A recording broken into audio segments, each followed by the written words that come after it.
Totoo po ba yung sinasabi ni Mr. Balahadja na nakita kayo, nakasama mo si Mr. Roy Gomez sa SM Clark? Nandun po ako sa SM Clark po, pero hindi ko po siya nakita. At hindi rin po ako naka-face mask nung time po na yun, Your Honor. Magdahan ka, iho, dahil pwede rin kitang i-move to cite you in contempt for not doing your job. Naghahanap ko ako ng dahilan under our rules na sila rin ay cite natin in contempt. This, I think, is our 12th meeting. Police Commander of Mexico and the CIDG. Have you designated a team to look for Mr. Roy Gomez? CIDG muna. CIDG. Yes, sir. We have here Police Lieutenant Colonel Dave Toktokan, sir, of the DSOU. Okay. That's the DSOU is a unit of the PNP CIDG Region 3. Sir, aside, sir, from the DSOU, the Pampanga... Hindi mo naman sinasagot yung tanong ko eh. Sagutin mo muna yung tanong ko. The DSOU operates nationwide, sir. Nationwide. Yes, sir. So, you're representing CIDG Camp Crame. Yes, sir. Huh? Yes, sir. Yes. Now, who is the head of the team that was designated to look for Mr. Roy Gomez? Sir, it is the DSOU, sir. CIDG. Sino siya? Police Lieutenant Colonel Dave Toktokan, sir. How many men do you have in your unit? Magdahan ka, iho, dahil pwede rin kitang i-move to cite you in contempt for not doing your job. Okay. Come again, sir. Personal mo. We have 39, sir. Yes, sir. In Camp Crame? And this oil Camp Crame, sir. Yes. But you also have people in Region 3, CIDG Region 3, tama? Where Mr. Gomez is supposed to be residing. Actually, sir, we have a provincial officer there, sir. Sa Pampanga? Which is not under the DSOU. Meron din sir. kayong regional office, di ba, ng CIDG? Yes, sir. Oh, But it's not under the... Naging chief ako ng CIDG, iho eh. Yes, sir. We know, sir. Kaya meron din kayong tauhan doon sa region, meron din kayong tauhan sa probinsya. Now, may I ask, sino po sa kanila ang tinas ninyo para hanapin si Mr. Gomez? Provincial. Yes, sir. Yes, sir. The provincial officer of Pampanga, sir. Yes. Yes, sir. Is he present? No, Your Honor, sir. Oh, so in other words, you put it upon yourself, the task for locating Mr. Gomez. Actually, sir, we are in the DSOU, sir, we are tasked to monitor if he has addresses here in Metro Manila, sir. In Metro Manila? Yes, sir, and other parts of the country, sir. Alam mo, yung sagot mo does not satisfy my expectation. May I ask the NBI, have you also designated a team to locate Mr. Gomez because of the order of this committee? Yes, Mr. Chairman, based on the recommendation of Congressman Paduano, the NBI created a task force to locate not only Roy Gomez, but also AD Yang and the others. And there has been no report of citing or locating Mr. Roy Gomez? None, Your Honor. That is also true with the PNP? Wala rin kayong sightings man lang o information kung nasaan si Mr. Roy Gomez?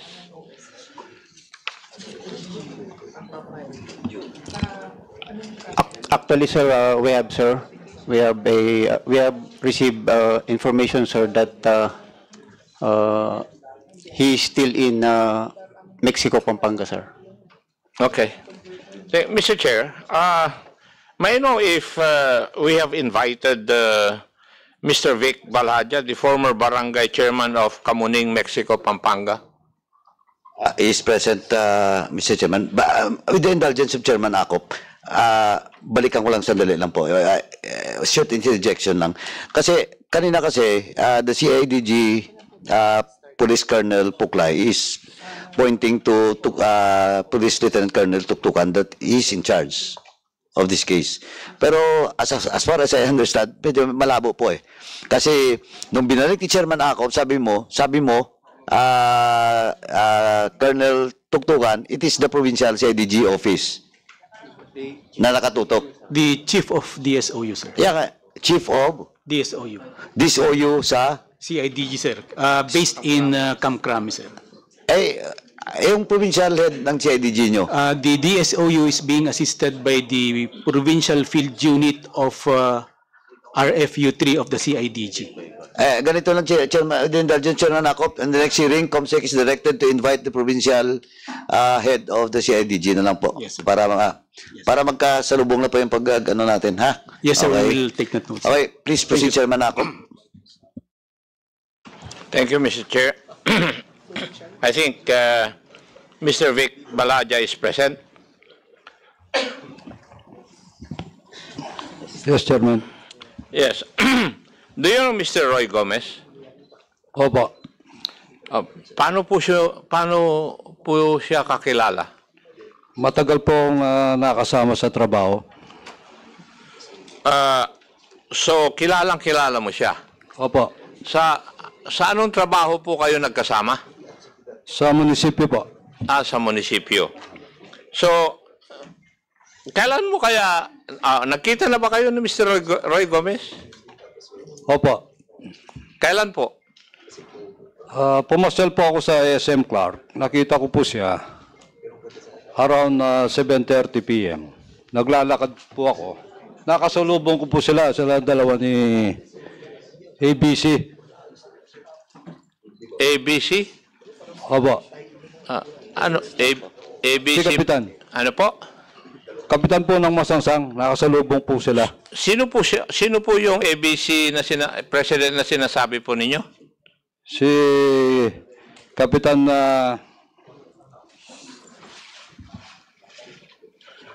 Terence Napaw. Terence Napaw. Nandito rin ba ngayong araw na ito si Mr. Terence Napaw?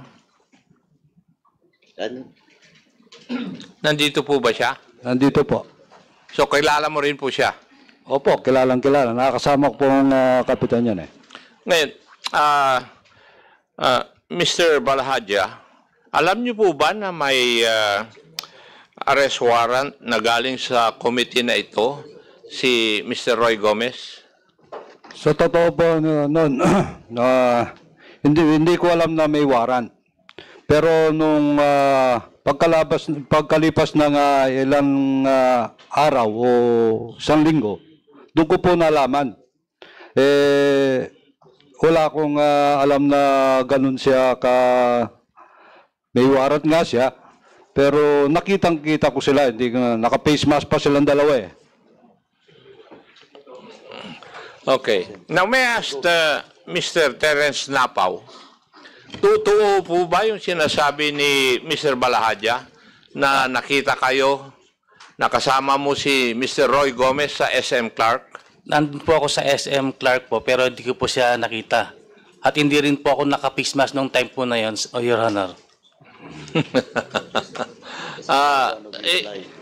Kasama mo si Mr. Gomez? Apo, nagkita po kami sa mall, sir. Nagkita kayo. Mr. Roy Gomez.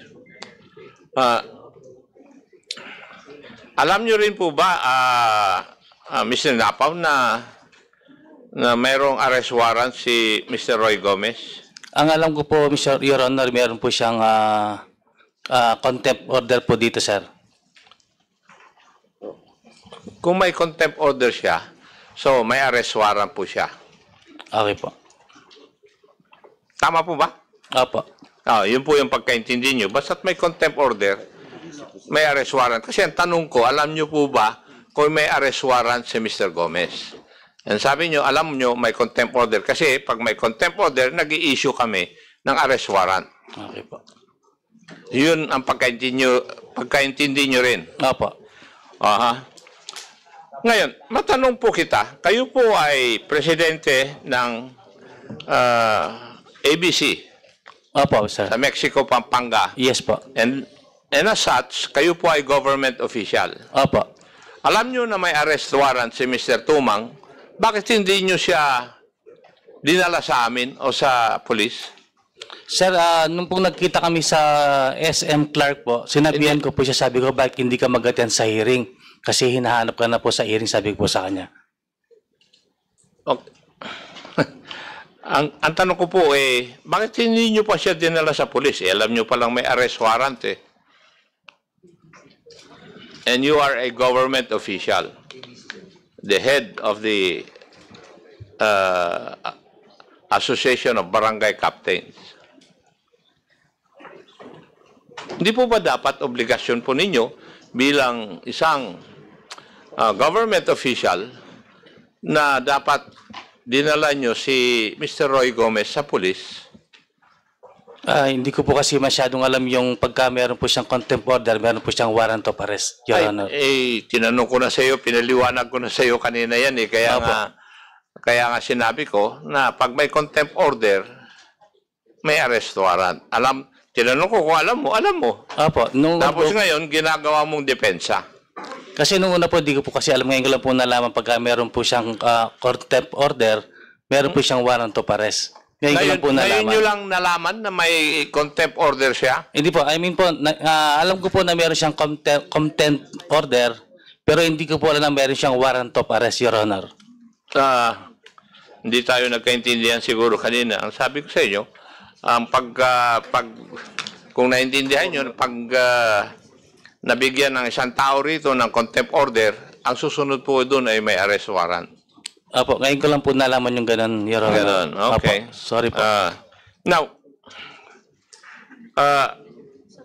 kung tatanungin ko po ngayon, Mr. ABC President Napaw, alam mo ba kung nasaan ngayon si Mr. Roy Gomez? Hindi ko po alam, sir. Kasi hindi ko naman po siya nakakausap, sir.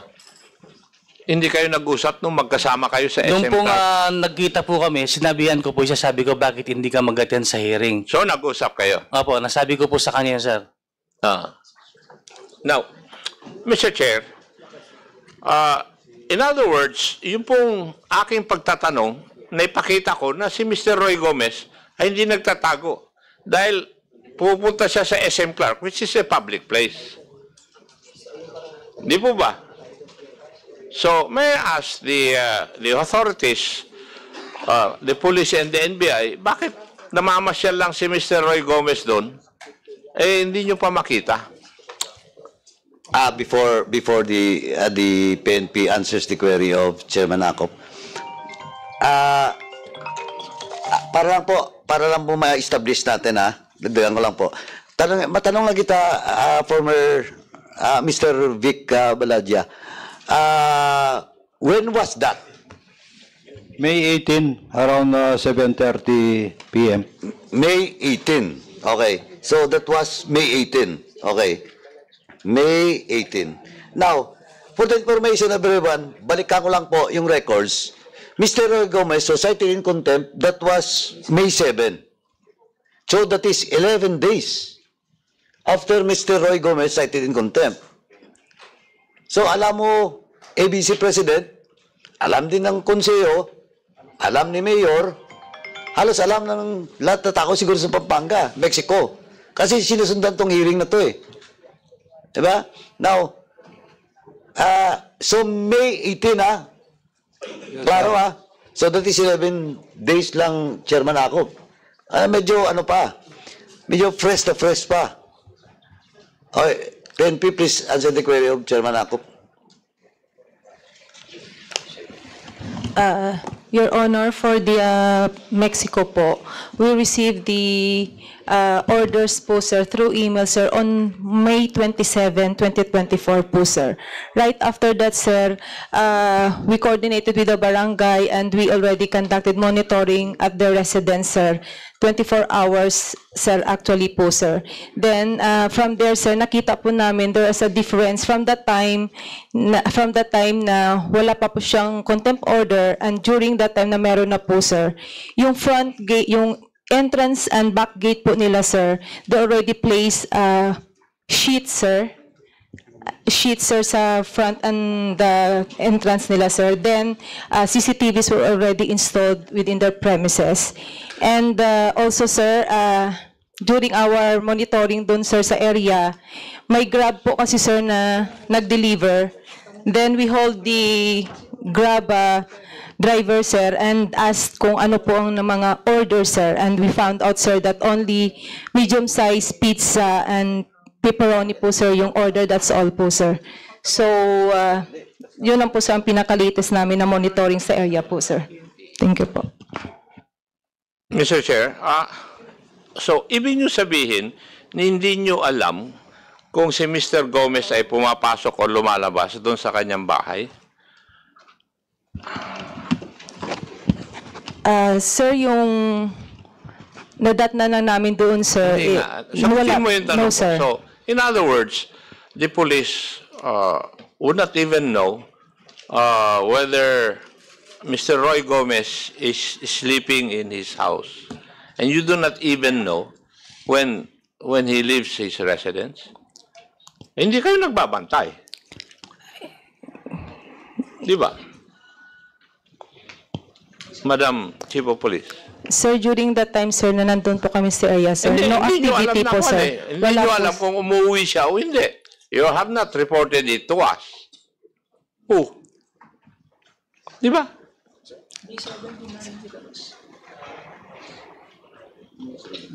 Madam Chief of Police, kasi kung talagang pinahanap ang isang tao, sa CIDG, merong, ewan ko kung existing pa, may tracker team kayo na dinidesignate para doon sa mga tao na kailangan namin dito eh. For the Chief of Police of Mexico, Pampanga, I find your efforts in order for you to be able to bring Mr. Gomez to this committee, hindi po sapat. Yun po yung aking nakikita. Kasi, hindi nyo nga masabi dito sa committee na ito kung si Mr. Gomez ba ay umuwi pa rin doon sa bahay niya doon o may inuuwian na iba. You do not even know. Sir, So, sige, sir, may proceed po, sir. Sir, we conducted also interview, sir, and review of CCTVs doon, sir, sa area. From that time po, sir, hindi na po siya, sir, umuwi doon, sir. As stated also, sir, ng caretaker of the house, sir. Then yung nearby resident, sir, nag-interview din po kami, sir. Mula daw time na meron siya, sir, issues dito, sir, sa Congress, hindi na po siya umuwi doon, sir, sa Barangay San Vicente po, sir. Well, hindi ko alam. Pero, alam mo, Iha, maraming paraan kung paano dapat malaman ninyo eh. Pero para sa akin, hindi nyo ginagawa. Kasi how can Mr. Gomez roam around a very big public mall without you knowing it? Mr. Chair, I feel na parang baliwala ng law enforcement agencies yung ating mga directive eh. At ako'y, naghahanap ko ako ng dahilan under our rules na sila rin ay cite natin in contempt. Para mapilitan sila. Wala akong makita kasi doon eh. Eh kung meron lang akong makita, talagang I will move to cite them in contempt already, Mr. Chair, because this, I think, is our 12th meeting. If my memory serves me right. That was May 7. May 7 pa yung contempt order na yun at saka issuance of an arrest warrant.